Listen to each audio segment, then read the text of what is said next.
Buenas tardes a todos los presentes. En breves minutos vamos a comenzar la ponencia.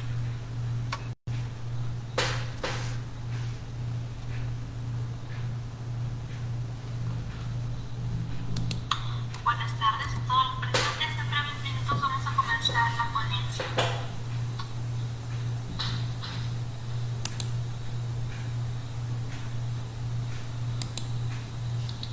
Buenas tardes a todos los presentes. En breves minutos vamos a comenzar la ponencia.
Los invitamos por favor a que se sirvan a registrarse mediante el chat de Meet.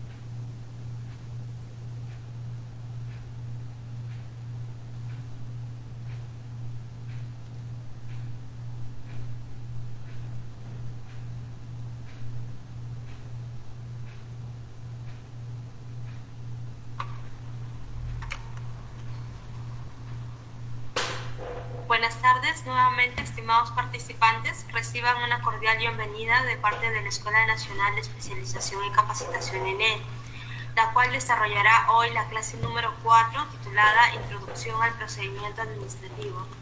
Nuestra escuela agradece en esta oportunidad a la doctora Erika Romina Alcántara García, quien nos acompaña en nuestra sala de honor en calidad de ponente. Nuestra expositora es abogada por la Universidad Señor de Zipán, bachiller en Administración e Gestión Pública por la misma universidad, maestra en Derecho por la Escuela de Posgrado de la Universidad Nacional Pedro Ruiz Gallo e integrante del programa de doctorado en Gestión Pública por la Universidad César Vallejo. Con más de 12 años de experiencia en la administración pública, ha trabajado en la Gerencia Regional de Educación de Lambayeque por más de 7 años, ex abogada de Secretaría Técnica de la Dirección Regional de Lima Metropolitana, ex jefa de Administración y de la Subdirección de Inspección del Trabajo de la Gerencia Regional de Trabajo y Promoción del Empleo de Lambayeque, así como también ex comisionada de la Defensoría.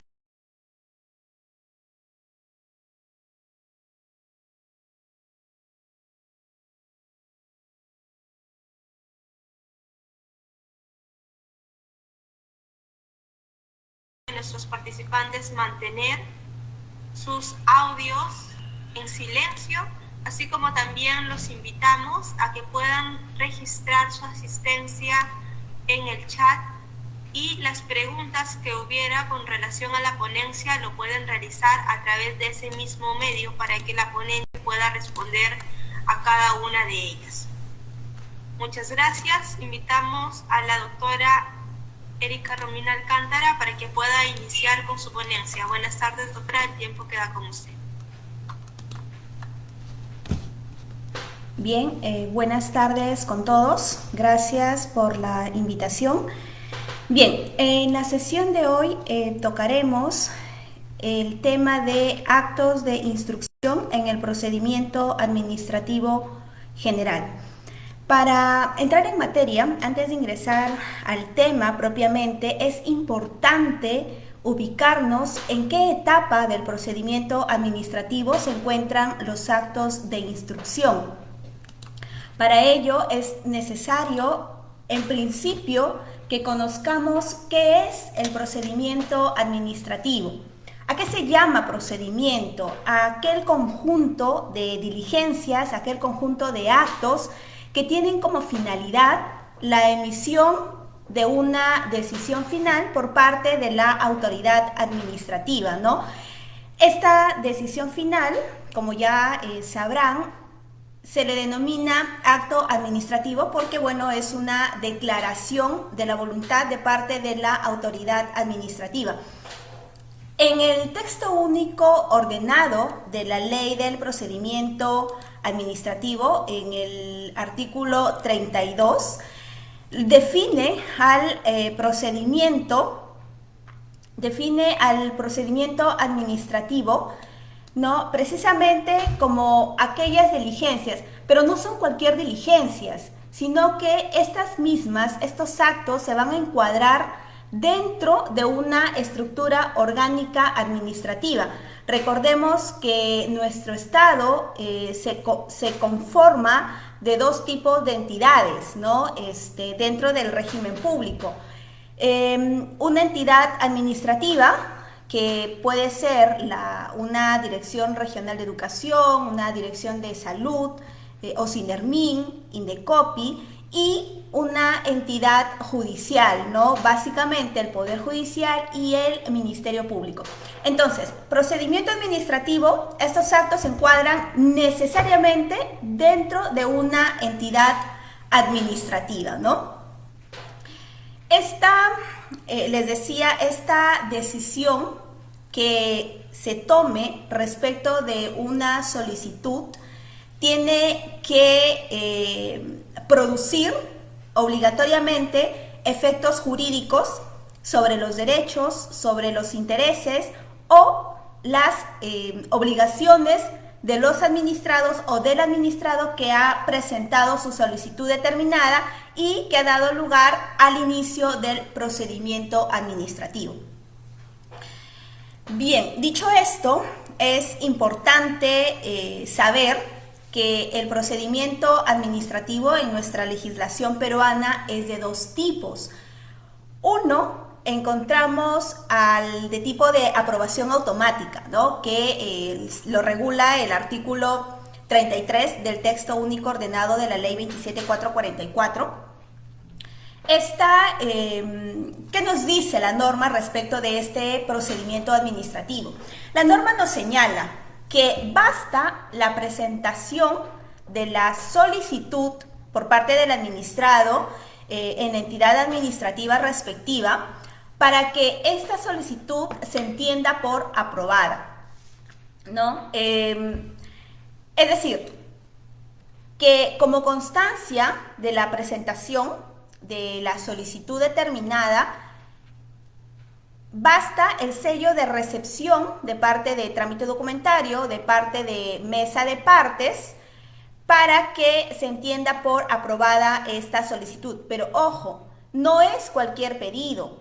No es, digamos, cualquier solicitud la que esté sujeto a una aprobación automática. No, son aquellos pedidos que la norma previamente ya ha establecido y que no merecen una evaluación de parte de la autoridad administrativa, ¿no? Sin embargo, ello no exime a la entidad administrativa a efectuar una fiscalización posterior respecto de ese pedido. Ahora bien, en este tipo de solicitudes, las entidades no van a emitir un pronunciamiento respecto del fondo del pedido, ¿no? Basta la sola presentación, como les decía, para que se tenga por aprobado. Por ejemplo, el ciudadano Juan Pérez. El ciudadano Juan Pérez presenta una solicitud de pago, ¿no?, de la bonificación del 30% de la preparación de clase. Entonces, la norma señala que la entidad administrativa tiene el plazo de 30 días para que le brinde una respuesta a Juan Pérez. 30 días hábiles.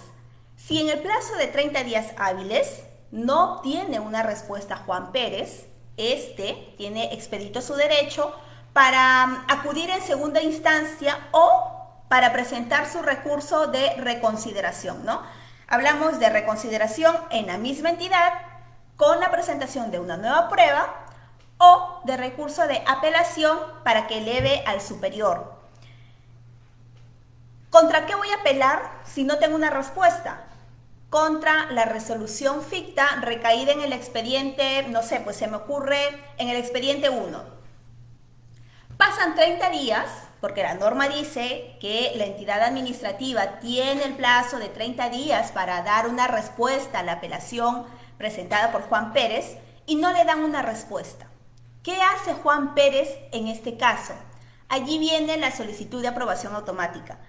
Juan Pérez, al 31º día, puede o está facultado a presentar una solicitud en donde comunica el agotamiento de la vía administrativa y comunica que deja expedito su derecho para hacerlo valer en la vía judicial. En este ejemplo, no es necesaria que la entidad administrativa emita un pronunciamiento expreso confirmatorio de la aprobación automática de la solicitud última, de la solicitud de agotamiento de la vía administrativa presentada por Juan Pérez. Sin embargo, la norma dice, está bien, tú no puedes para casos de solicitudes de aprobación automática, tú no puedes emitir un pronunciamiento, no es emitido un pronunciamiento expreso, ¿no?, que confirme la aprobación automática, pero sí estás facultado para realizar la fiscalización posterior, ¿no? Ahora bien, existen algunos casos, como en toda norma hay una excepción, en donde el administrado necesite expresamente una documentación, una respuesta para poder hacer efectivo su derecho. Entonces, ¿qué indica la norma? La norma señala que en aquellos procesos de aprobación automática, la autoridad administrativa tiene el plazo de 5 días, ¿no?, para que brinde una respuesta al administrado. Es importante saber, es importante que conozcan que para aquellos procedimientos de aprobación automática como para aquellos de evaluación previa, el administrado, el ciudadano, tiene necesariamente que cumplir con los requisitos establecidos en la norma y los requisitos establecidos en el TUPA. Por ejemplo, si yo presento una solicitud de copias certificadas de un expediente X, conozco que previo a mi presentación yo debo de efectuar un pago correspondiente para esas copias certificadas, ¿no?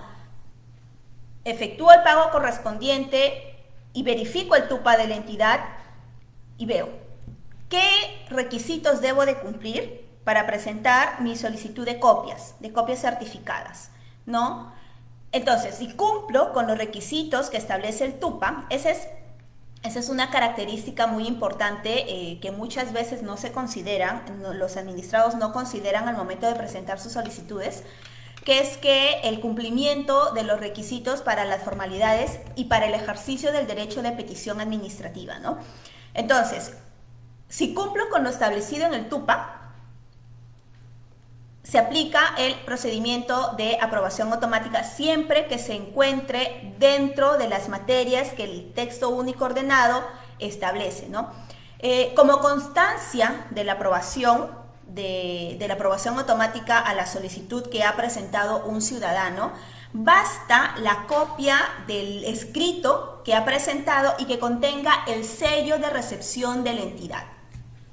Ahora, ¿cuáles son, por ejemplo, esas materias que están sujetos a la aprobación automática? El artículo 32, numeral 4 del texto único señala, ¿no?, que son materias sujetas a aprobación automática, por ejemplo, la inscripción en registros administrativos, por ejemplo, la obtención de licencias, las solicitudes de autorización, las constancias, las copias certificadas a las que les hacía mención, ¿no?, o peticiones similares que puedan habilitar para, digamos, el ejercicio continuo de determinadas actividades, ¿no? Sean estas profesionales, sean estas actividades sociales, sean laborales o de ámbito privado, ¿no? Ahora, es importante indicarles que nuestra legislación, además de facultar este tipo de procedimientos de manera física, también habilita que el ciudadano pueda iniciar un procedimiento administrativo de manera virtual, ¿no? Lo que estamos viendo actualmente como consecuencia de la pandemia, la mayoría de las entidades administrativas han habilitado canales tecnológicos, canales virtuales, para el inicio de un procedimiento, ¿no? Recordemos que un procedimiento puede ser iniciado de oficio o de parte.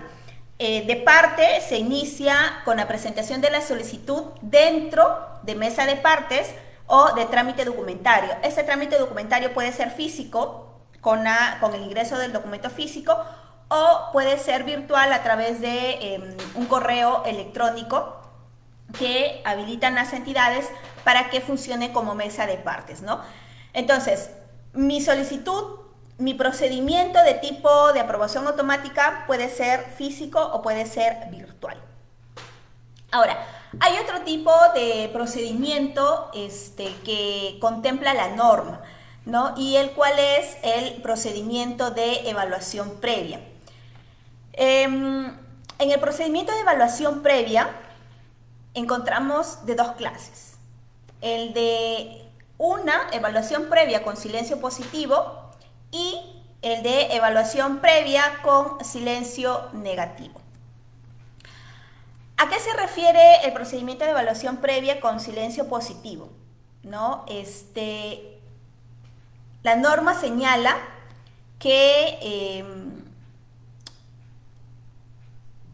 aquellos procedimientos con silencio positivo se entienden que vencido el plazo de ley, en este caso vencido el plazo de 30 días, que es el plazo que la ley otorga para que se brinde una respuesta, y no se le brinda una respuesta al administrado, yo entiendo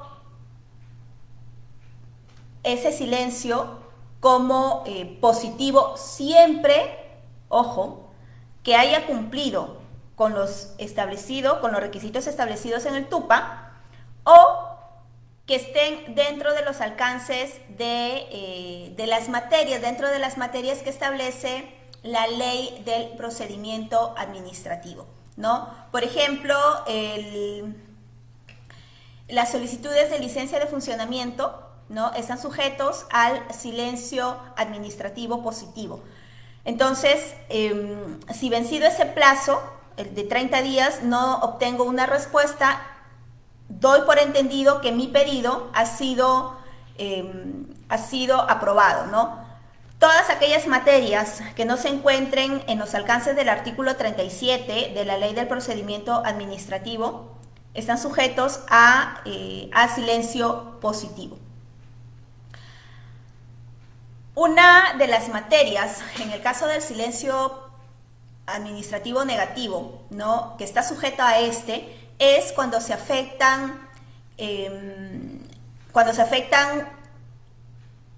caracteres presupuestales, materias presupuestales, ¿no?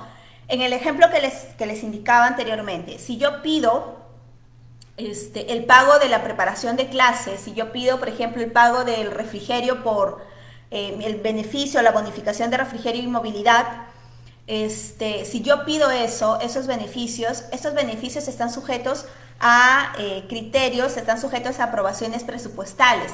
Por lo tanto, no están sujetos a silencio positivo, sino a silencio negativo, ¿no? Es decir, aquellas materias, aquellas peticiones de los administrados que puedan afectar significativamente el interés público, inciden en la salud, en el medio ambiente, en los recursos naturales, en la seguridad ciudadana, en el sistema financiero de seguro, en el mercado de valores, en la defensa nacional, en la defensa regional, comercial, en el patrimonio de la nación y aquellos procedimientos que tengan que ver con la inversión privada, con la promoción de la inversión privada, ¿no? Procedimientos trilaterales, estos procedimientos están sujetos obligatoriamente a silencio positivo, ¿no? Entonces,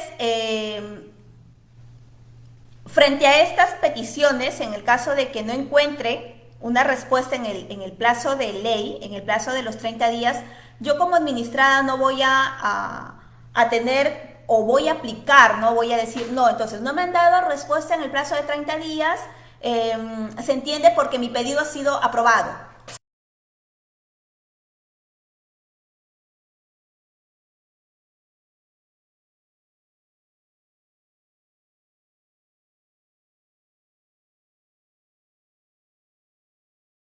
El plazo establecido, de lo contrario, pues estaría omitiendo el derecho de respuesta y por lo tanto vulnerando el derecho de petición de los ciudadanos, ¿no? Sin embargo, cuando no se encuentra una respuesta dentro de ese plazo, como administrado, no tengo la obligación de esperar más tiempo pasado los 30 días para que la entidad me brinde una respuesta, ¿no? Es facultad mía esperar el plazo 31, el plazo 40, 50 días, 2 meses, 3 meses, 4 meses, es facultad mía, ¿no? Pero sí es obligación de la entidad brindar una respuesta positiva o negativa de mi petición. Bien, como les decía, Estas son las materias de aprobación automática, ¿no? Para el primer tipo de procedimiento administrativo que les señalaba, ¿no? Las licencias, las autorizaciones, ¿no? Y aquellas actividades similares, ¿no? Que puedan habilitar actividades o el ejercicio continuo de actividades profesionales, laborales o actividades privadas, ¿no? Es importante señalarles que en cualquiera de los dos casos, más aún en en el tipo de procedimiento de aprobación automática, en cualquiera de los dos casos, la entidad administrativa está en obligación de efectuar la fiscalización posterior en virtud del principio de control posterior que establece la ley, el texto único ordenado de la ley 27444, la ley de procedimiento administrativo general. Esta fiscalización posterior que contempla una revisión de oficio, señala la norma, ¿no? De oficio tienes que efectuar la fiscalización posterior, ¿no? Mediante un muestreo. ¿Qué significa este muestreo?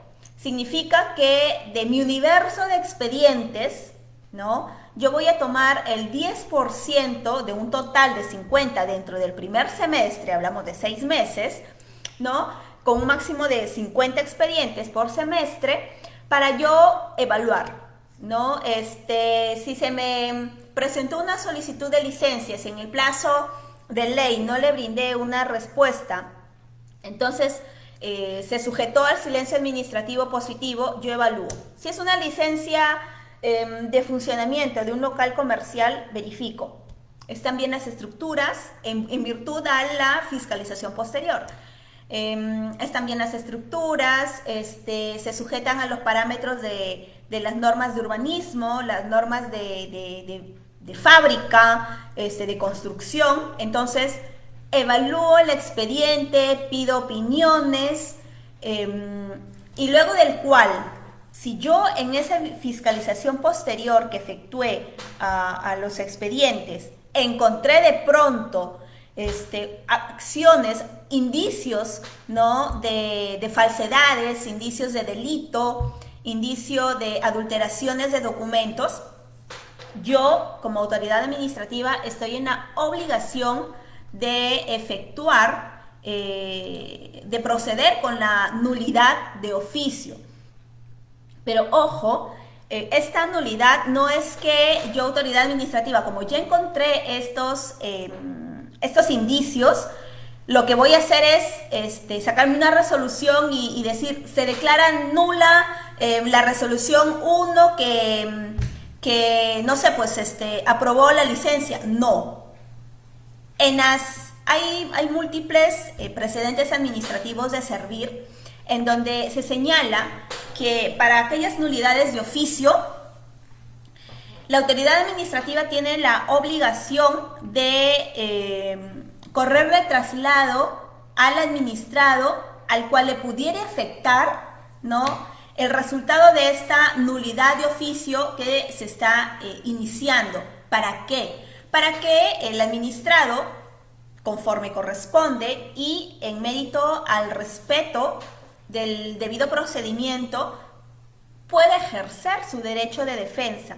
Entonces tiene ese derecho y no se le puede violentar ese derecho de defenderse, ¿no? Entonces le corre traslado para que en el plazo de 5 días hábiles, ¿se entiende?, pueda efectuar sus aclaraciones, pueda manifestarse conforme a lo que a él le corresponde, ¿no?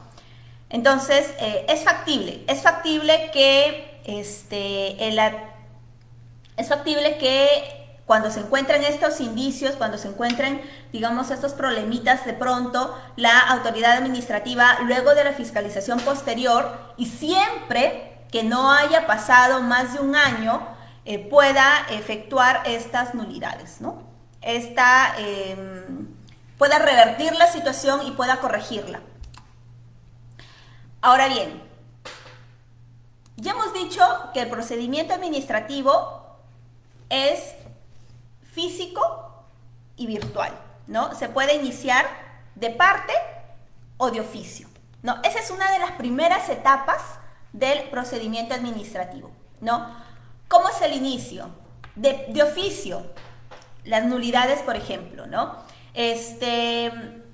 Las nulidades de oficio, luego de una fiscalización posterior, yo como autoridad administrativa verifiqué la existencia de indicios de delito, de indicios de irregularidades, aperturo un procedimiento de oficio para investigar esos indicios. De parte, cuando yo, autoridad administrativa, yo ciudadano, yo administrado, presento una solicitud, ¿no? Pidiendo copias certificadas, solicitando información a la ley al amparo de la Ley de Transparencia y Acceso a la Información Pública, pido algún beneficio laboral, algún beneficio que se me adeude, no sé, pues pido el pago de vacaciones, solicito un contrato. Eso es el inicio del procedimiento de oficio, ¿no? La solicitud, cuando el administrado solicita, presenta su solicitud ante la entidad administrativa. Una segunda etapa del procedimiento es la de ordenación. ¿Qué significa esta etapa de ordenación?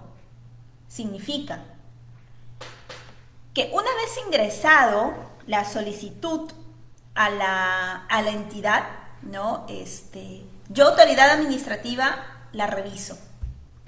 En principio, cumple con los requisitos establecidos en la ley respecto del requisito de los escritos, es decir, no, tiene nombre y apellido, tiene establecida la dirección, a dónde se le va a notificar, ha autorizado la notificación a través de un correo electrónico, tiene teléfono, si es un recurso impugnativo de reconsideración o apelación, tiene firma de un letrado.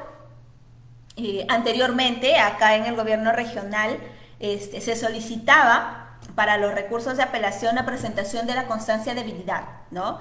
Era un requisito que debían presentar los administrados y si no los presentaba, pues mesa de partes les indicaba, ¿no? Les otorgaba el plazo de 2 días para que presenten el requisito que faltaba o de lo contrario, pues les devolvía la solicitud, ¿no? A fin de que regularicen. Ahora, entonces, esos requisitos que establece la norma para cada tipo de pedido, ¿no? De procedimiento, esos requisitos son revisados en etapa de ordenación. Una vez que está saneado el proceso, una vez que el proceso, que ya se revisó la presentación de los escritos, entonces voy a la etapa de instrucción. Cuando se han revisado los requisitos del derecho de petición, el cumplimiento, paso a la etapa de instrucción, que es esta etapa, ¿no? A los actos de instrucción, ¿no? Que es básicamente lo que nos centra en esta sesión y que posteriormente les voy a explicar, ¿no? Con más profundidad. Instruye el proceso, ¿no? Instruye el procedimiento administrativo. Una vez que está instruido, una vez que se han evaluado los informes, los peritajes, las alegaciones, las declaraciones, una vez que ya se han evaluado, la autoridad administrativa emite una decisión. Esta decisión se va a sustentar en una resolución, que es lo que se le llama acto administrativo, ¿no? Con esta decisión, la autoridad administrativa finaliza el procedimiento administrativo, ¿no? Con eso se da fin al procedimiento administrativo. Sea cual fuera la decisión, ¿no? Si fuera favorable, si fuera desfavorable, si fuera una decisión de aprobación de desistimiento, porque ojo, la norma prevé este tipo de terminación del procedimiento, ¿no? Creo que esta es en materia de la próxima ponencia que también voy a tener con ustedes, que es la finalización del acto administrativo. Entonces, con este acto administrativo, desistimiento, con este tipo de terminación, finaliza el procedimiento, ¿no? Con esta decisión. Luego de esa decisión tenemos la etapa de la ejecución. Por ejemplo, nos encontramos frente a un procedimiento disciplinario, que también es un tipo de procedimiento administrativo, sino que es de carácter disciplinario o es de carácter sancionador, ¿no? Nos encontramos en un procedimiento, por ejemplo, de fiscalización laboral, ¿no? Fiscalizaron a la empresa Excel, ¿no? Por incumplimiento del registro en planillas, pago de CTS, ¿no? Y otorgamiento de boleta de pagos a los trabajadores. Entonces, se inició el procedimiento de inspección laboral a la empresa de Excel y se encontró de que habían varios trabajadores que no estaban dentro de planillas. La ley laboral del régimen privado, el 728, establece que la empresa tiene la obligación de incluir en planilla, no, la empresa privada, por ejemplo, tiene la obligación de incluir en planilla a los trabajadores al segundo día del inicio de labor. Es decir, hoy día ingresas y yo mañana te ingreso a planilla, ¿no? Entonces, no lo ingresaron a planilla, ya. Tocó el mes de pago, no les otorgaron la boleta de pago. Luego de toda la inspección laboral que se hizo, les multaron, ¿no? Sunafil multó a Excel, por ejemplo, ¿no? Entonces, pasa a la etapa instructora, ¿no? Del procedimiento sancionador, pasa de la etapa instructora a la etapa resolutora, se emite una resolución de multa, ¿no? Acogen la multa propuesta por el inspector laboral y emiten la resolución, el órgano sancionador emite la resolución de multa. Entonces, luego de esa decisión, que es la cuarta etapa del procedimiento, esa resolución de multa se ejecuta. ¿Cómo se ejecuta? A través de la notificación de ese acto administrativo al interesado. Yo, autoridad administrativa, yo Sunafil, te notifico a ti, empresa Ladrillos Forte, te notifico Excel, Electronorte, ¿no? Para que tú cumplas con la resolución. Pero ojo, si bien es cierto, se emitió la resolución de multa, sin embargo, yo como administrado tengo derecho de presentar, de ejercer mi derecho de defensa. ¿Cómo lo ejerzo? A través de la impugnación. Presento mi recurso de apelación, presento mi recurso de reconsideración. Cualquiera de los dos recursos lo presento. ¿Cuál es el requisito sine qua non para la procedibilidad de recurso de reconsideración? Es la presentación de una nueva prueba. Pero no es cualquier prueba, no es cualquier documento. Es un documento que no haya sido valorado en el procedimiento que se ha seguido. Es decir, se terminó el procedimiento administrativo y yo me olvidé de presentar una prueba fundamental con la cual me hubieran absuelto, ¿no?, de un procedimiento con el cual pues hubiera salido favorable a mi persona. Entonces no lo presenté en su momento. En la etapa de impugnación tengo digamos la oportunidad de presentar esa nueva prueba, ¿no?, con el recurso de reconsideración, ¿no? Esta prueba tiene que ser nueva. ¿Y qué significa nueva? Que no haya sido valorada, que no haya sido tramitada dentro del procedimiento que ya ha terminado con la decisión dada en primera instancia, ¿no? Entonces, esas son las etapas del procedimiento. La etapa de inicio, la etapa de ordenación, ¿no?, que es la revisión de los requisitos, la etapa de instrucción, la etapa de decisión, la ejecución. La ejecución de una decisión contenida en un acto administrativo obligatoriamente se da cuando se ha notificado válidamente el acto administrativo. Si ese acto administrativo que se ha emitido, si esa resolución administrativa emitida por la autoridad administrativa no ha sido válidamente notificada, no es posible su ejecución, ¿no? Existe un precedente administrativo de parte de la Corte Suprema en materia penal, ¿no?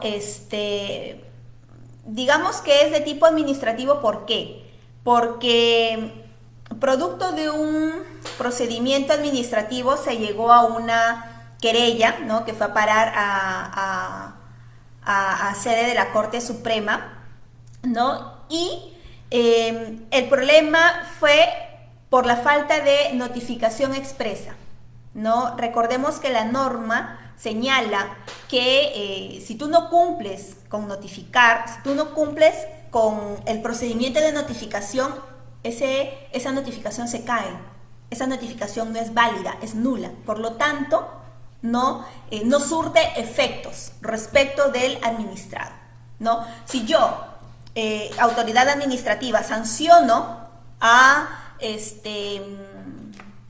Juan Pérez, ¿no? Sanciono con separación de 30 días, ¿no? Juan Pérez es un servidor administrativo, lo sanciono con 30 días. Sin embargo, Juan Pérez dice, oye, pero a mí no me han notificado ni siquiera el inicio del procedimiento. La administración te dice, no, sí te he notificado bajo puerta. Ya, ¿y cuáles son los requisitos de la notificación bajo puerta? Que tengo que señalar como la fachada del domicilio, el número de suministro de luz, por ejemplo, ¿no? Las características de la puerta. Previamente tuve que haber dejado un preaviso de notificación, ¿no? No encontré a nadie, dejé un aviso diciéndole que se ha venido a ver al ciudadano tal para que se le emite se le deje una notificación y que se volverá, no sé, pues el día siguiente a tal hora, por lo que se requiere que exista una persona mayor de edad en el inmueble para que pueda ser recibido, ¿no? Entonces, si no se cumple con eso, la notificación es inválida, la notificación es nula y por lo tanto se cae todo el procedimiento. Todo el procedimiento se cae. Y por lo tanto, el acto administrativo no puede ser ejecutado. ¿Por qué? Porque se verifica, ¿no? Que desde el inicio o digamos desde alguna etapa de procedimiento o la decisión final no ha sido notificada válidamente, por lo tanto no puede ejecutarse ese acto administrativo. ¿Y en qué momento el administrado pone de manifiesto, ¿no? esa falencia en el procedimiento? Cuando, si es que ya terminó el procedimiento, si es que ya culminó con la decisión final, lo puede hacer cuando tome conocimiento de la existencia de ese acto administrativo y a través de los recursos de apelación o de impugnación. Entonces me dirán, pero si no tuvo conocimiento, si él no le notificaron válidamente, entonces en algún momento, por ejemplo, en el caso de sanciones, ¿no? ¿Cómo me doy cuenta que soy sancionado? Porque no me pagan, ¿no? Porque al momento de recibir mi boleta de pago a fin de mes, verifico que tengo una multa. Multa se les llama a los descuentos, ¿no? A los descuentos de ley. Tengo una multa, ¿no? O mi director me dice, ¿sabes qué? Tú has sido sancionado, en el caso de trabajadores de colegios, ¿no? Profesores, administrativos, ¿no? El director me dice, oye, pero tú has sido sancionado, me avisa. ¿Qué? Pero yo nunca he sido notificado. Entonces, ¿qué hago? Solicito a la autoridad administrativa, ¿sabes qué? He tomado conocimiento de tal acto administrativo y como me afecta porque no me han pagado, porque me han descontado, porque no me dejan entrar a mi centro de trabajo porque supuestamente estoy suspendido, solicito que se me notifique. Y con esa notificación empiezo a contar el plazo para impugnar. ¿Cuántos días de plazo tengo para impugnar? La norma te establece te señala que son 15 días que se tiene para impugnar un acto administrativo, ¿no? Son 15 días a partir, no de la emisión del acto, ojo, no de la emisión, sino a partir del día siguiente hábil al haber notificado esa decisión final. Si me notificaron el día de hoy, ¿no? Un documento. Entonces yo tengo a partir del día lunes, este lunes 6, 7, 8, del día lunes 9, ¿no? Tengo para contar 15 días hábiles, es decir, tengo 3 semanas, tengo 5 días, de lunes a viernes, de lunes a viernes, de lunes a viernes, tengo 15 días, entonces vence mi plazo, tengo hasta el viernes de aquí a 3 semanas para impugnar, para presentar mi impugnación, ¿no? Entonces, con eso, esas son las etapas del procedimiento administrativo. Ahora, la etapa que nos acoge ahorita en esta sesión, la etapa de instrucción o los actos de instrucción del procedimiento. ¿A qué le denominamos instrucción? ¿Qué es instruir? Instruir no es más que el conjunto de actos, el conjunto de diligencias que conllevan, o sea, es la realización de estos actos que van a conllevar a la obtención de medios de prueba para validar y para conocer un hecho determinado, ¿no? Son los actos que la autoridad administrativa realiza para obtener estos medios de prueba que le permitan ¿qué? Que le permitan dilucidar la litis, que le permitan tener amplitud de los hechos y un criterio para poder resolver este hecho. A eso se refieren los actos de instrucción. El artículo 168 de la norma del texto único ordenado de la ley 27444 señala que los actos de instrucción que son necesarios para la determinación, para el conocimiento, para la comprobación de los datos en virtud del cual deba pronunciarse la autoridad administrativa, tienen que ser realizados de oficio. Es decir, esta etapa de instrucción es obligatoria ¿para quién? Para la autoridad administrativa. No es obligatoria para los administrados. Para los administrados es facultativa, pero para la autoridad administrativa es obligatoria. Esta etapa no es más que voy a buscar medios de prueba, independientemente de los que ya ha presentado los administrados, ¿no? Busco medios de prueba para resolver el pedido. Este pedido lo voy a resolver a través de ¿qué? Pidiendo informes, pidiendo alegaciones, pidiendo pruebas, ¿no? Peritajes. Entonces, estos actos son necesarios básicamente para eso, ¿no? La instrucción es básicamente para la obtención de pruebas. Así como la etapa de ordenación era para la revisión de requisitos, ¿no? Teníamos la etapa de inicio, la etapa de ordenación, que era para la revisión de requisitos, ¿no?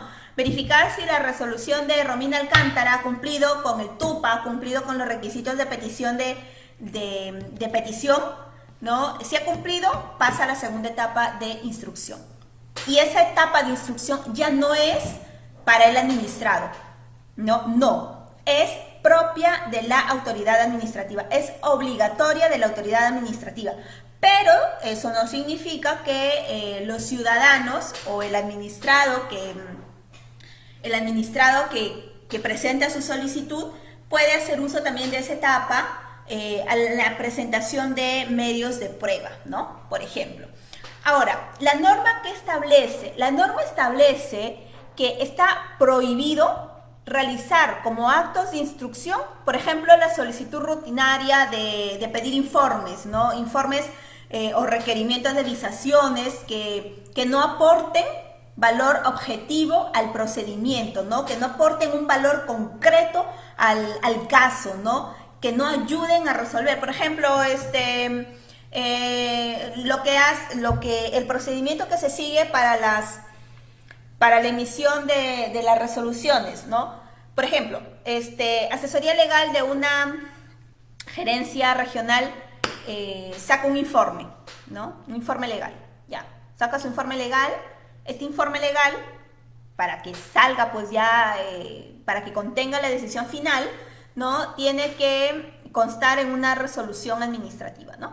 Entonces, asesoría legal proyecta la resolución y luego la pasa a gerencia para que la firme. Pero previamente, en el caso, ¿no?, de que sea una resolución, una decisión de carácter presupuestaria, tiene que tener el visto de administración, ¿no?, o de la oficina de presupuesto. Entonces, lo derivo a administración, para que administración, como órgano, como área encargada de presupuesto, de planificación, de abastecimiento, de logística, ¿no?, el titular de administración lo vise ese proyecto de resolución, luego lo devuelve a asesoría legal, visa asesoría legal y luego lo devuelve, lo envía a gerencia para que gerencia para que el gerente firme la resolución. Esos actos no son de instrucción, no son de instrucción, no son actos administrativos, son acciones administrativas, ¿no?, que son muy distintos. Entonces, todo ese procedimiento interno no se le llaman actos de instrucción, ¿no? Entonces, la norma prohíbe que se consideren a esas, no sé, conductas, a ese tipo de acciones, que se les prohíba que se les nombre o que se les llame actos de instrucción. No se les llama. Como les repito, los actos de instrucción necesariamente tienen que generar convicción, ¿no? Tienen que generar valor dentro del procedimiento administrativo, ¿no? Ahora, dentro de esta etapa de instrucción, los administrados, sus representantes o su abogado tienen derecho al acceso del expediente en cualquier etapa del procedimiento. Dentro de esto, ¿no? Por ejemplo, si ya estamos en el acto de instrucción, es decir, en la obtención de medios de prueba. Entonces, yo como ciudadano, ¿no?, necesito la copia de determinadas piezas procedimentales. Necesito copia de determinadas piezas. Entonces, lo solicito. Si quiero, por ejemplo, leer el expediente, ¿cómo va? Lo solicito. No lo solicito por escrito, sino que en cualquier momento lo puedo ver. Pero hay una excepción a esto, como en toda norma. No se puede pedir información en etapa instructiva o cuando un proceso administrativo está en curso. No se puede pedir información, no se puede solicitar copias en aquellos procesos en los cuales se esté ventilando una conducta disciplinaria. En pocas palabras, en aquellos procedimientos sancionadores, en aquellos procedimientos disciplinarios, no es posible el solicitar copias, dictámenes, certificaciones de su estado. No es posible recabar copias de las principales piezas procedimentales, ¿no? Aun cuando pagues, no es posible porque la norma lo prohíbe. Sí se puede hacer en procedimientos, por ejemplo, en los procedimientos trilaterales, ¿no? En los procedimientos trilaterales es muy común ver esta etapa. Allí se visualiza mejor la etapa de instrucción. ¿Por qué? Les explico un poco para que me entiendan más el tema de la instrucción. ¿Qué es un proceso trilateral? Hay dos administrados y está la autoridad administrativa a la cabeza. Es decir, es un triángulo, ¿ya? Es un triángulo. A la cabeza está la administración, al lado izquierdo está un administrado y al lado derecho otro administrado. Los procesos trilaterales se ven mucho en aquellos procesos de contratación, ¿no? La autoridad administrativa, UGEL Ferreñafe convoca a concurso público para para cubrir plazas de oficinistas, ¿no? De personal administrativo. Ya. Se presentan 10 postulantes. De esos 10 postulantes, como es una sola plaza, obviamente queda una, ¿no? Entonces, queda el primer lugar, ganadora. Pero el segundo lugar dice, no, ¿por qué va a ser ganadora ella? ¿Por qué Juanita Pérez va a resultar ganadora? No, yo tengo más puntaje que Juanita Pérez según la tabla que establece las directivas de contratación. No, voy a reclamar. Reclama y le siguen dando ganadora a Juanita Pérez. María Paz dice, no, voy a esperar que salga la resolución de contrato de Juanita Pérez para impugnar, porque como en etapa de reclamo no me hicieron caso o ya venció el plazo para reclamar, según el cronograma, yo ya perdí el derecho de reclamar en esa etapa de reclamos, pero me queda mi derecho de impugnar. Entonces, espero que le salga la resolución a Juanita Pérez para impugnar la resolución de Juanita Pérez. Y sale la resolución de Juanita Pérez y María Paz impugna la resolución de Juanita Pérez. Entonces, si esa resolución fue emitida por la UGEL Ferreñafe, sube a la Gerencia de Educación en segunda instancia. Allí se configura el proceso trilateral. Hay 2 administrados y a la cabeza está la autoridad de educación. A la cabeza. Entonces, mi etapa de instrucción, ¿qué es? Yo, María Paz, digo, ¿sabes qué, gerente? Juanita Pérez ha presentado documentación falsa. A Juanita Pérez le han evaluado formación académica como magíster, pero ella no es magíster. Ella solamente tiene estudios concluidos técnicos, ¿no? Es egresada de, no sé, pues de secretariado ejecutivo, pero ni siquiera tiene el título, pero la han considerado como magíster y no tiene maestría. Entonces, mi etapa de instrucción, como se inicia de oficio y es exclusivo de la autoridad administrativa, a pesar de la documentación de Juanita Pérez, yo solicito información. Juanita Pérez ha presentado su grado de magíster. ¿De qué institución lo ha emitido? No sé, pues, la Universidad Nacional de Cajamarca. Ya, la Escuela de Posgrado de Cajamarca ha emitido la resolución el grado de magíster, ¿no? Pido a la Universidad Nacional de Cajamarca, ¿no? Pido un informe. ¿Sabes qué? Universidad Nacional de Cajamarca, infórmame si este grado de la ciudadana Juanita Pérez Pérez es verdadero o falso. Entonces, allí se configura la etapa de instrucción. Se ve mejor en aquellos procedimientos trilaterales, ¿no? En esos procedimientos se verifica mejor. ¿Por qué? Porque, por ejemplo, si yo pido informes, ¿no? La instrucción me permite pedir informes. La norma me dice, tú, si está dentro de la entidad, el órgano que está resolviendo el procedimiento, si pide información a un área que está dentro de la entidad, esa área tiene 3 días para que te informe, ¿no? Tiene 3 días. Si... A ver, por favor, su audio. Por favor, el audio de Juan Mateo desactivado. Bien.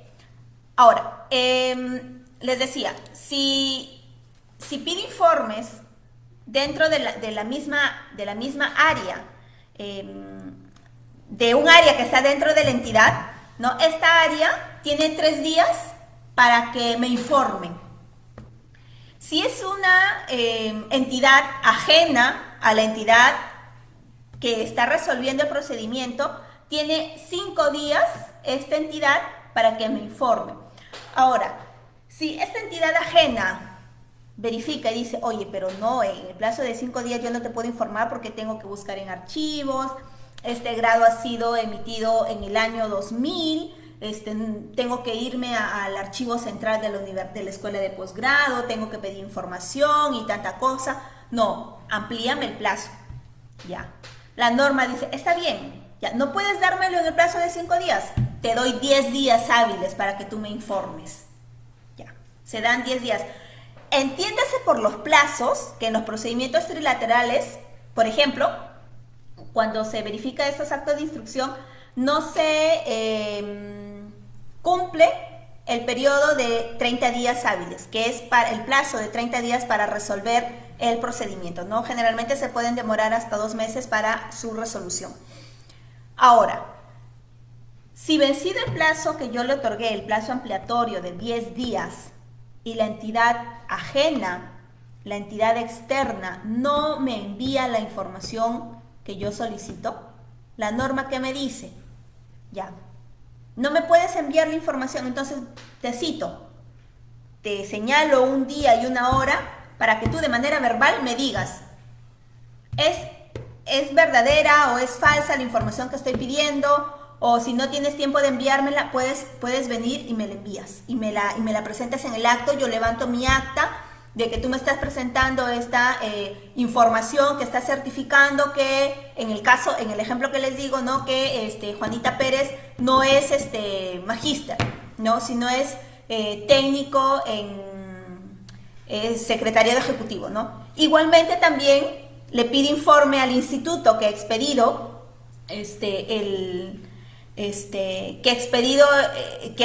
donde ha estudiado Juanita Pérez, ¿no? Para que me informe.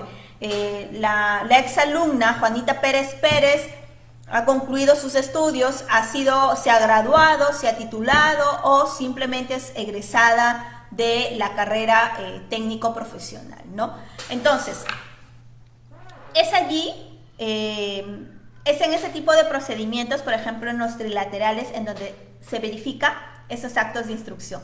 En esos actos de instrucción, yo, como autoridad administrativa, ¿a qué estoy facultada? A pedir alegaciones. ¿Qué son las alegaciones? No son más que aquellos actos que están destinados a la determinación, al conocimiento, a la comprobación de antecedentes necesarios, que sean necesarios para resolver el procedimiento, ¿no? Estas alegaciones, obviamente, las solicita la autoridad administrativa, pero los administrados, según la norma, también lo pueden solicitar en cualquier momento del procedimiento, ¿no? Ellos pueden formular sus alegaciones, pueden aportar documentación u otros elementos de juicio que serán analizados por la autoridad administrativa al momento de resolver la solicitud, ¿no? Ahora, en estos procedimientos, como hablamos de medio de prueba, ¿quién tiene la carga de la prueba? Lógicamente la tiene la entidad, ¿no? La carga de la prueba en este tipo de procedimientos, en esta etapa de instrucción, se rige por el principio de impulso de oficio. ¿Qué significa esto? Que la carga de la prueba la tiene la entidad administrativa. Lógicamente, a los administrados les corresponde aportar pruebas, ¿no? Mediante la presentación de documentos, informes, pueden proponer pericias, incluso testimonios, inspecciones, demás diligencias que son permitidas por la norma o aducir alegaciones, ¿no? Lo pueden hacer, pero la entidad administrativa debe disponer necesariamente la actuación probatoria, ¿no? ¿Cuándo la dispone? Cuando no tenga por cierto determinados hechos que han sido alegados por los administrados o cuando la naturaleza del procedimiento lo exija, ¿no? Si por ejemplo yo digo que ha existido una adulteración en los estados contables de una entidad, ¿no? Entonces, yo como entidad no tengo peritos. ¿A quién puedo recurrir? Por ejemplo, la Contraloría de la República, ¿no? Que cuenta con auditores o cuenta con peritos, o puedo recurrir a las auditoras externas, ¿no? Les puedo solicitar el apoyo. Es allí donde puedo pedir la existencia o se practique un peritaje a estos estados contables, a estos estados financieros de la entidad, ¿no? Entonces, puedo hacerlo. ¿Por qué? Porque la actuación probatoria está a mi cargo. Sí, los administrados de manera facultativa pueden solicitar, pueden presentar información, pero no están en obligación de hacerlo, ¿no? Ahora, la autoridad administrativa, para actuar una prueba en los actos de instrucción es necesario que la autoridad administrativa comunique a los administrados que se va a actuar la prueba, ¿no? Y esta comunicación debe de efectuarse con una anticipación de 3 días, ¿no? Por ejemplo, si la actuación de la prueba la voy a hacer el día viernes de la siguiente semana, entonces yo tengo la obligación de comunicar esa actuación de la prueba a más tardar el día martes o el día lunes, ¿no? Porque son con 3 días de anticipación, ¿no? Martes, miércoles y jueves, ahí están los 3 días, ¿no? Les notifico el día lunes y les digo, ¿sabes qué? Les señalo el lugar, la hora y la fecha en la cual se va a actuar la prueba.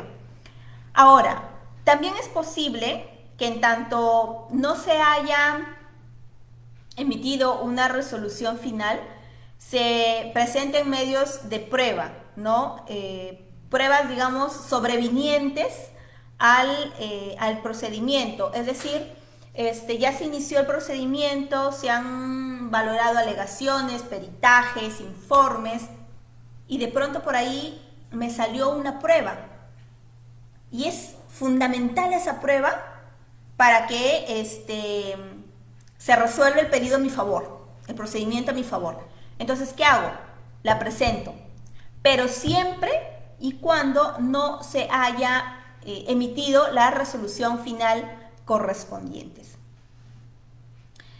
Ahora, la norma señala que no se van a, o sea, solamente se actúan las pruebas cuando los hechos no son notorios, cuando no son hechos públicos, ¿no? Cuando no son hechos, digamos, alegados por los administrados. Solamente allí se va a actuar la prueba, ¿no? Por ejemplo, cuando no exista constancia de que esos medios de prueba no existan en los archivos de la entidad, por ejemplo, ¿no? Allí no se actúan las pruebas, allí no se actúan, ¿no? Ahora, la norma también establece que en el procedimiento administrativo se puede, como ya les había dicho, solicitar los antecedentes, se puede conceder una audiencia a los administrados, ¿no? O sea, si se requiere, se puede hacer. Si se requiere, se puede hacer. Ahora, ¿cuál es el plazo que yo tengo para solicitar, ¿no? El plazo que yo tengo para solicitar información? Como yo les decía, si yo, por ejemplo, tengo, es necesario la existencia de dictámenes, de informes, de peritajes, ¿no? Es necesario, lo puedo solicitar. Tengo hasta 10 días para que la entidad, si es fuera, me lo otorgue, me lo dé, ¿no? Si es fuera, me lo dé. Tengo hasta 10 días para solicitar esa información, ¿no? Ahora, si iniciado, por ejemplo, el procedimiento, como les decía, y el administrado tiene por ahí de pronto que subsanar algunos detalles de su solicitud, no sé, pues presentó un recurso de apelación y no fue firmado por el letrado, yo como autoridad administrativa verifico y digo, no, te otorgo, le falta la firma y te otorgo el plazo de 2 días para que tú puedas subsanar, ¿no? Subsanar la omisión en la cual has incurrido. Ahora, en cuanto a los informes, ¿no?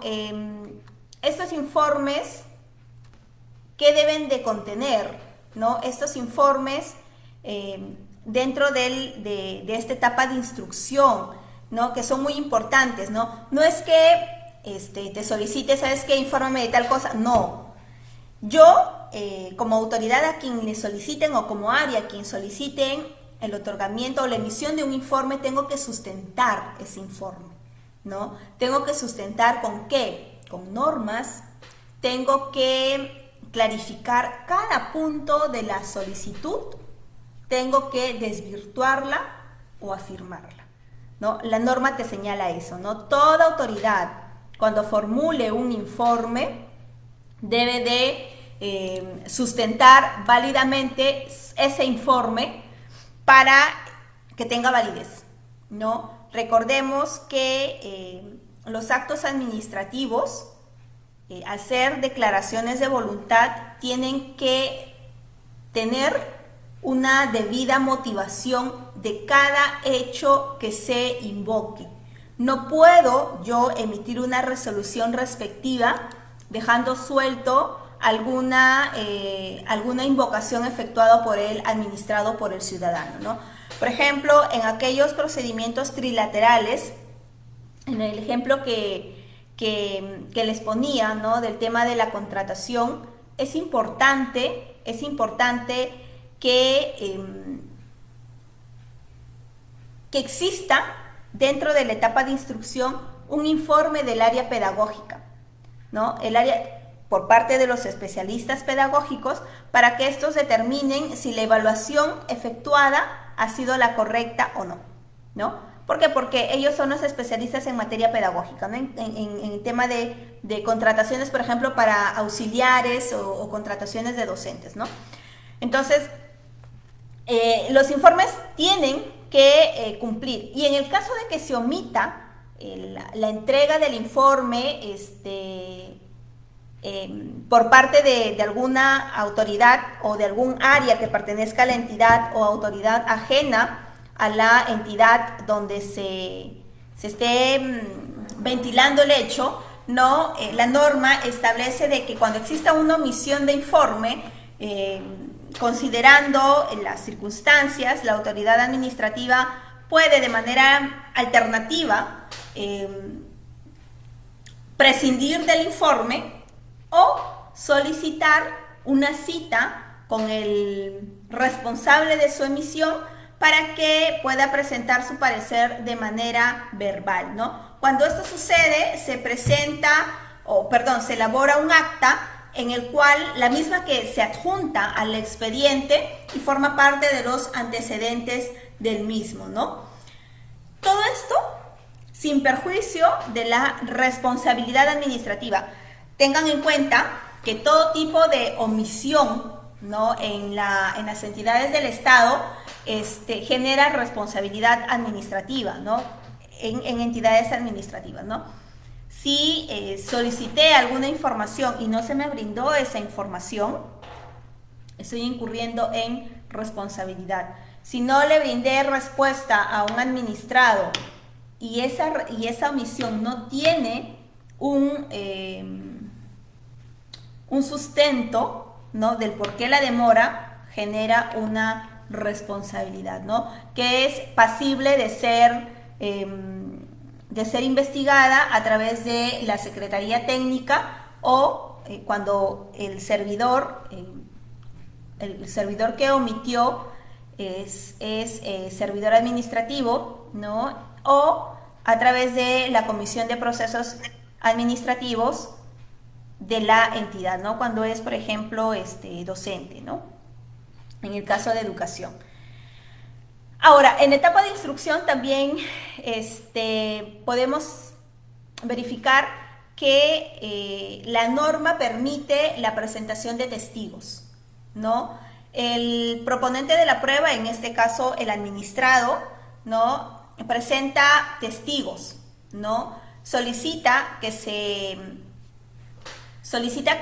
señale una fecha y una hora y el lugar, obviamente, para que comparezca este testigo, ¿no?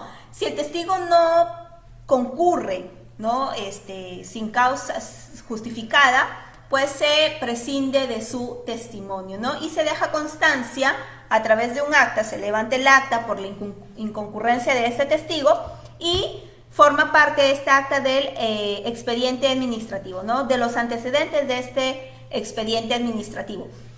Eso es por parte del proponente. Sin embargo, como la etapa de instrucción es propiamente de la entidad, la autoridad administrativa puede interrogar a los testigos, ¿no? Incluso puede efectuar un careo con ellos, ¿no? Cuando existe algunas declaraciones contradictorias, puede hacer un careo entre los testigos. Lo puede hacer, ¿no? La norma le faculta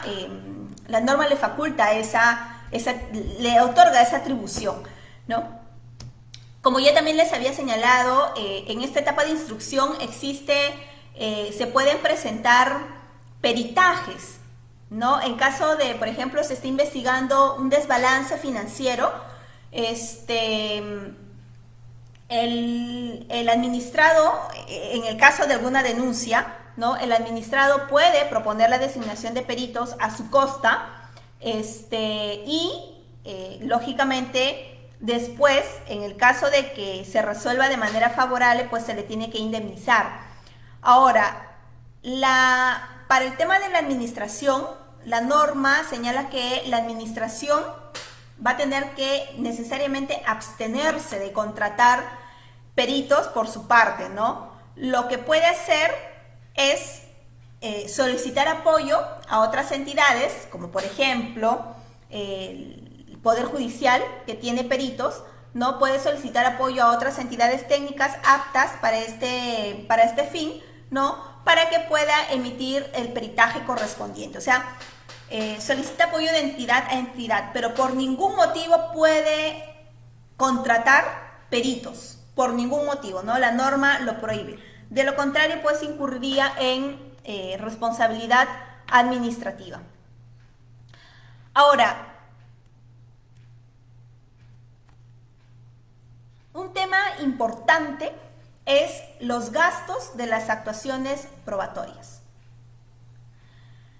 ¿A quiénes se les atribuye este gasto, ¿no? Efectuado? El artículo 187 del texto único ordenado de la norma de la Ley del Procedimiento Administrativo General señala que en el caso de que la actuación de pruebas propuesta por el administrado importe la realización de gastos que no deba soportar la entidad, la entidad puede exigir el depósito por anticipado de tales costos, con cargo a la liquidación final que el instructor, ¿no? El que lleva el procedimiento, practicará documentalmente al administrado una vez realizada la probanza. Es decir, si yo necesito que se practique una liquidación o una actuación probatoria, ¿no? Y no tengo cómo, y la entidad no puede costearlo, ¿no? Pero yo, administrado, lo solicito, entonces yo como administrado tengo que asumir ese gasto, ¿no? Y la entidad a mí me puede exigir que deposite por anticipado los costos, ¿no? Ahora, como les decía, luego de finalizado el procedimiento y en el caso de que en la decisión final se verifique que ha habido una afectación al administrado, a través de la solicitud o a través del pago de indemnización puede hacer efectivo el cobro, ¿no?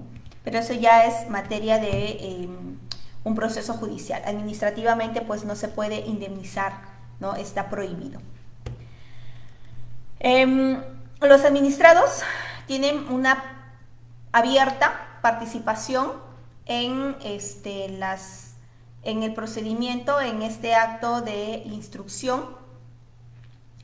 Lo puede hacer a través de los informes orales, ¿no? Lo puede hacer a través de las audiencias públicas, aquellas que se dan cuando se necesita pues de una audiencia pública para la aprobación del presupuesto participativo, ¿no? Allí esos actos de instrucción requieren, ese también es un tipo de procedimiento, ¿no? El presupuesto participativo, en donde se convoca la sociedad civil, ¿no? Entonces se requiere, es un tipo de procedimiento administrativo, si se considera procedimiento administrativo, ¿no? Y allí se da la etapa de instrucción, ¿no? En las audiencias públicas, ¿no? Aquí se verifica la participación de la ciudadanía, ¿no? En este tipo de procedimientos. Ahora, los plazos, bueno, ya les había indicado el plazo, 2 días para subsanar en el caso de que se tenga que subsanar. Los actos de mero trámite y para decidir peticiones de mero trámite son de 3 días, ¿no? Cuando pertenecen a una misma entidad, o cuando son de fuera, 5 días, ampliados hasta 10 en ambos casos, más el término de la distancia, ¿no? Cuando es en otra región o es en otra provincia. Bien, eso ha sido todo. Espero sus preguntas en el caso las haya. Muchas gracias. Muchas gracias, doctora Erika. Bien, a continuación vamos a pasar a la segunda fase. Vamos a dar unos minutos para que ustedes puedan formular sus preguntas a través del chat de Meet y comenzar con la rueda de preguntas. Vamos a esperar unos minutos.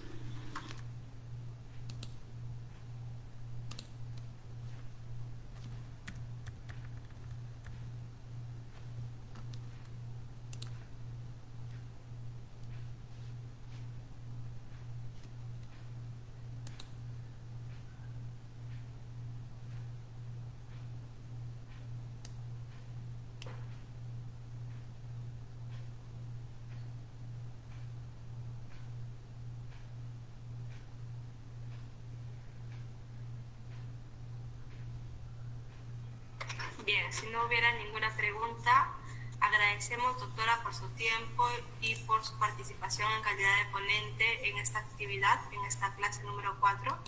Gracias por su excelente ponencia y recordamos a nuestros participantes, por favor, que si desean adquirir su certificado puedan comunicarse con nosotros a través de nuestros números telefónicos o también pueden dejar un mensaje en el chat de Meet para nosotros comunicarnos con ustedes. Muchas gracias y nos encontramos hasta el próximo viernes. Y los que deseen también, el día domingo vamos a tener una nueva ponencia, un nuevo seminario. Ya los estaremos comunicando a través de sus correos electrónicos o también a través de nuestro WhatsApp de la Escuela Nacional de Especialización y Capacitación. Muchas gracias y que tengan buena tarde. Gracias. Señorita, buenas tardes. Gracias, señorita. Señorita Inés, por favor, si tuviera alguna pregunta, puede realizarlo a través del chat de Meet para nosotros poder responderle. O si no, puede dejar su número telefónico también para comunicarnos con usted. Señorita, solamente que ya cancelé con todos, hasta luego, gracias. Ya cancelé mis derechos y está fallando la pantalla de mi celular para enviar el voucher porque me está pidiendo